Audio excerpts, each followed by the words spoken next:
नोंहा सोलोंनो गोसोबा सोलोंजायो बेयावहा जेबो एज लिमिट थाया जे नोङो उमुखिनि बोसोर जाबाय नों उमुक बुस्थुखौ सोलोंनो मोना बेफोरबायदि होननाय गैया जुदि गोसो सिङाव बा मानसिनि गोसोखौ जुदि सोलोंनो थाखाय आग्रह दङबा सोलोंबानो जाबाय आरो बेखौ इनसाल होनानैबो लाब गैया दा आंबो कम्पिउटार क्लासाव थांनायावहा आं बांसिनखौनो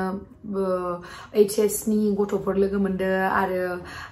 माखासे डिग्रीनि बिदि ओमफ्राय आंजों समानाथ' सासे फैदों सासे हिन्जाव मानसि नुदों आरो आं दा दिनै फार्स्ट टाइम थांनायावहाय आरो दंबावो होननानै बुंदों बिसोरो आं सोंदोंमोन नालाय ओमफ्राय बिसोरो आंखौ मा होनो आंनि नामखौबो मोजाङै बुंनो हायाखै आरोना सारफोरा ओमफ्राय आरो आङो बे गुवाहाटीयावसो सोलोंखादों मानो होनना बुङोबा बेयावहा आरो बारा इदि सिनायनाय मानसिबो गैया नालाय गुवाहाटीयावथ' आंखौ सिनायखाया रावबो हारसाफोरा ओमफ्राय इदिनो मा होनो आं सोलोंनो गोसो दंमोन नालाय सोलोंबाय सिगाङावहाय आङो इदिनो बेसिकखौ लाखादोंमोन आङो उदालगुरि कलेजाव फरायबा खिन्थु आंहा बिदि कमप्लिट जायाखैमोन आरोना अनलि 1 मान्थनिल'सो लानाय जादोंमोन आं ओमफ्राय बिनि उनावहाय आरो सानबाय आङो आफ्टार ग्रेजुएसन माने लागोन होननानै ओमफ्राय आफ्टार ग्रेजुएटथ' आङो जेनेबा फिल्म मुभि लाइनाव हाबबायना ओमफ्राय हाबनानैबो बिदि टाइम मोनासै ओमफ्राय आरो सानबाय मा शिलंआव थांबा लाहैनोसै शिलंआवबो आरो टाइम मोनासै बिदि इमान क्लास जायो आरो हस्टेलाव थांलाय फैलाय बिराद डिस्टार्ब बेखायनो आङो मा मास्टार डिग्री जोबनानै लानो सानबाय लानोनो सानबाय लकडाउन जाना होबाय लकडाउनावथ' थांबाय इमान दिन ओंखायनो लकडाउन दा जोबनानै जितु 2021 आवहाय फेब्रुवारिनिफ्राय स्टार्ट खालामबाय आरो आङो नायसै बेसांखिनि आगबारियो ना कम्पिउटारनि जितु नलेज बेथ' सारा जिबननि थाखाय खामानियाव फैगोन बे साननैसोनि थाखायल' खामानियाव फैगोन बेबायदि नङा बेखायनो लाखाबाय आङो ओमफ्राय नोंथांमोनाबो जुदि लायाखैब्ला लाजिनाङा बैसो गिदिरानो जा उन्दैयानो जा सोलोंनो गोसो थानायखौ सोलोंनांगौ आरो मानसिया सोलोंथाइखौ लानाया जोबनो गैयै माने लानो गोनां दङ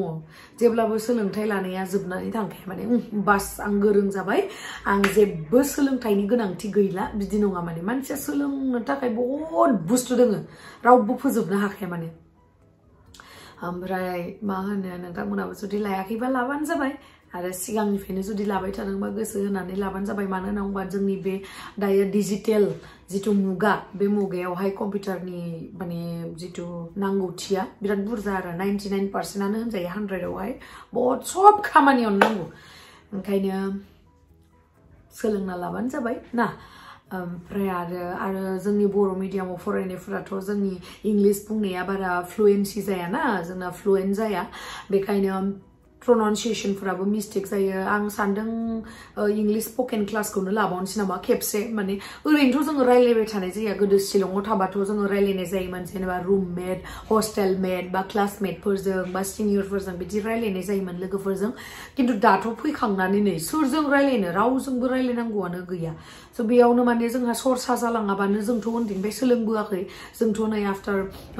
कलेजावसो जेनेबा आफ्टार क्लास 10 जेनेबा जोंथ' क्लास 10 खौ बर' मिडियामजों फरायबोबाय ओमफ्राय आरो स्कुलफोरावबो एसेबां इंलिश बाहायामोन जोंना एसे दिगदार जादों आरो जोङो जेथिया कलेजाव फरायदों अब्लानिया बेखायनो आं माने बांसिनानो साजेस्ट खालामो जे गथ'फोरखौ माने इंलिश मिडियामाव होनांगौ आरो ना जिमान जिबाबो माने आं बेखौ होनो थाङाखै जे इंलिश गोरोंबानो जे बे मानसिया बिराद नलेज दङ आरो इंलिश रोङाबानो जे बे मानसिया नलेज गैया आं बेखौबो बुंनो थाङाखै खिन्थु दानि बे जुगाव जितु डिजिटेल मुगा जागासिनो बे जुगावहाय इंलिशनि गोनांथिया बिराद बुरजा बेखायसो आङो इंलिश सोलोंनांगौ होननानै बुंदों बे नङा जे इंलिश रोंबानो बिराद गोरों बे नङा माने इंलिशखौबो नांफागौ आरोना जोंनि बे डेलि टु डेलि लाइफआव माने मा होनो नांथारगौ आरो बिराद माने बिराद इम्पर्टेन्ट बेखिनिया बेखायनो आं माने बांसिन साजेस्ट खालामो जे इंलिश मिडियामाव होनांगौ आरो बे नङा जे इंलिश मिडियामाव होबानो जे जोंनि बर' मिडियामा थैनानै थांगोन बेबो नङा मा होनो बर' साबजेक्टबो थाखायोथ' इंलिश मिडियामावहाय MIL-आव बड'खौबो लाजायो बेफोरबायसा आरो बड'आथ' बिराद इजिना आरो गावबो रायलायबाय थाखायो रोंखागोन आरो माबाफोराबो हांखोफोराबो हिन्दीजोंनो एखे बर'खौ दसेनो केटचाप खालामनो हायो जों जिहेतु बर'खा खिन्थु इंलिश इंग्लिशखौ जोङो सरसा खालामाबा बा गोदोनिफ्रायनो फरायबोआबा बिराद दिगदार माने बिराद दिगदार आरो नों जुदि एसे हायार एजुकेशन जुदि लानो लुगैयो आरो जुदि बेलेग बाहेराव फरायनो नागिरो बिराद दिगदार माने बिराद लासिं सिं जानो गोनां जागोन आरोना बेफोरबायसा बेखायनो आं बुंदों मा दानिफ्रायनो बिराद मोजाङै फरायलांबाय था बिराद मोजाङै सोलोंलांबाय था मानसिया सोलोंथाइनि गोनांथिया जेब्लाबोखा आरो साख्रि मोननो थाखायसो फरायनांगौ बेबायदि नङा नलेजनि थाखायसो फरायनांगौ आंनि हिसाबाव आरो स मा होनबावनो आरो दायो ओंखाम जानोसै आं ओंखाम उखैबाय दा मटर जिरख'बाय थादों नैबेजों सालाद बानायनानै जागोन ओमफ्राय एसे मा होनो ब्रकलि फुलकबि आलु मटर भाजी ओमफ्राय नैबे जाहैबाय नाजों खारै कबि खारै ना कबि खारै नाजों जानोसै बेखौनो नै सालादा रेडि जि गोथाव मोनो आङो बिलाथि गोथां पियाज हानानै आरो पियाज हानानै लाबोबाय नै